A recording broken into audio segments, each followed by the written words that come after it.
bookworm gets the brain, and I'ma get it all. And I've been waiting all my life just for this one night to show I can do it.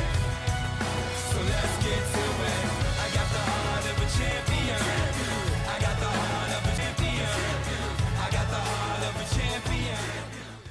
Episode number 7 of Beacons 360, we take a look at the NCAA Tournament. Guests from men's soccer and volleyball who both won the Little East Conference Tournament champions this week. My name is Seth Orensky, joined by men's soccer head coach Jake Beverlin. Coach, your third consecutive Little East Conference Tournament title, just the second program in Little East Conference history to do so. What was different about this year's run compared to the past two? We didn't go to overtime. That's really about it. Your program had two very different kinds of wins. The first one, a 7-2 offensive explosion against Eastern Connecticut State. The second time, limiting Rhode Island College to just 4 shots on the game. How proud were you of your team's response to giving up that early goal against Rhode Island College when they tied it up at 1? I was pretty proud of them. I mean, a lot of our starters didn't play very well, so we sat them on the bench, you know, kind of where they belonged during the game, and then we brought some kids off the bench who hadn't played much all year, and they came on and they played very well. And we saw the game out, so obviously I was pretty happy with that. One of your starters who has rarely seen the bench all season, Marcelo Cunha, named the most outstanding player of the tournament. How far has he come compared to a year ago when he was the starting center back and a first-team player to this season? I think he got second team last year. But I think he's been a little bit more consistent this year. I think he was a bit of a rodeo in the back last year, and I think he's been a bit more consistent this year. I think if he can keep doing that, he's got a shot at playing after college. But he's got to keep being a little bit more consistent and not having mental lapses during the games. One other player I'd like to talk about before we look at the NCAA tournament, Joshua Kang, scored the game-winning goal. Not a guy who's known for his offensive prowess. How important is it for Joshua to have that confidence, but also for some of those other guys to produce big goals like Kang had on Saturday? I'm happy for Josh. I think it was the first goal that he scored in his career that the other team's keeper hasn't actually thrown in the net, and it was a legitimate goal. So I'm very happy for him with that. It didn't even deflect like the other one did this year. So we were kind of giving him a lot of, about not scoring too much and calling own goals his, but he came up for us in a big way, and I'm really happy for him.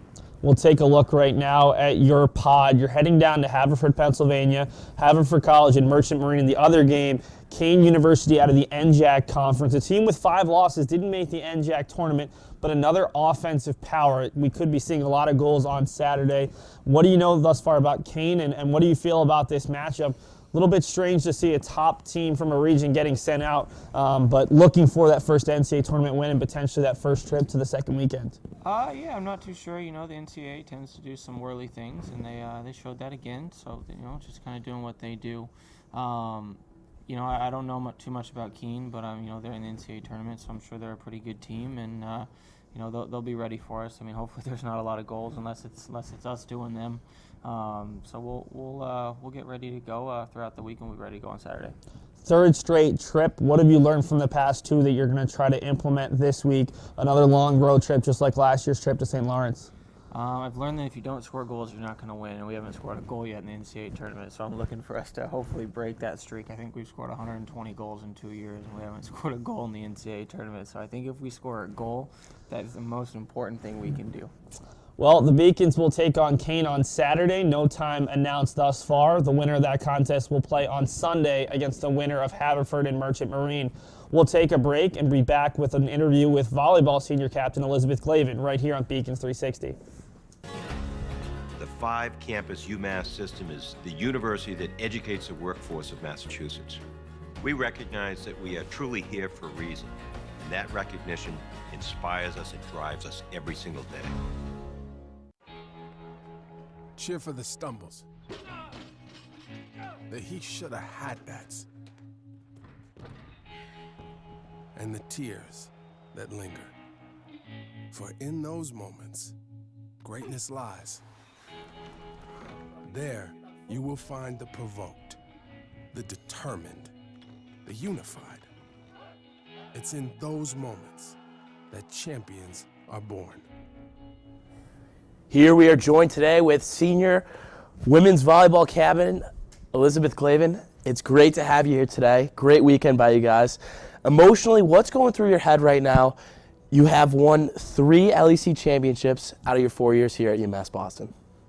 Yeah, I think it's big a testament to how hard we've worked as seniors for being here for all 4 years, and then having Colleen join us last year. I think we've really put in a lot of work and wanted to win, and that's always been one of our goals every year, is to win the LEC and take that step to make the NCAA tournament. So it's pretty awesome to be a part of a team that's won it 3 times. So your freshman year, you guys went to regionals and won it. This year, you're going back to regionals, and you plan to win it, obviously. What exactly, how big is it that you guys really did roll right through LEC?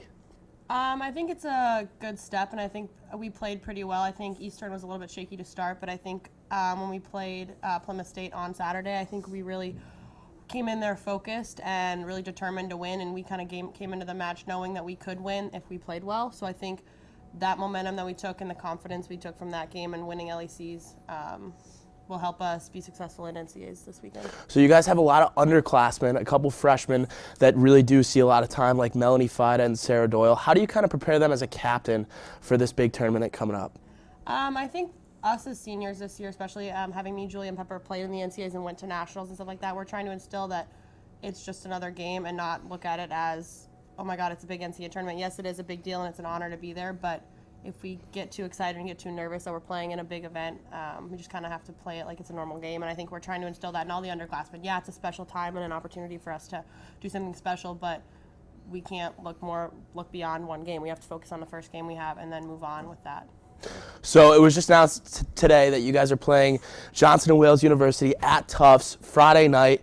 It's going to be a big game. How do you guys kind of set your mindset up for an undefeated team in Johnson & Wales?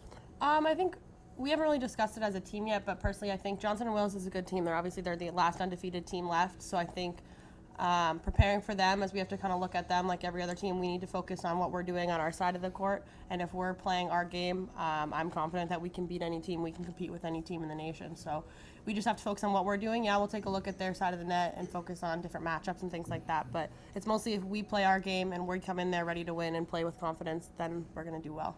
Well, thank you for stopping by, and congratulations on this last weekend, and hopefully we'll see you in the Nationals. Yeah, thank you. I did receive a non-athletic scholarship upon entering school. I got the presidential scholarship, which was huge for me. I think there's more opportunities for academic scholarships in Division III. I did receive academic scholarships. Just being involved on campus, being a leader, all those things combined kind of get me recognized. It's a great experience for me.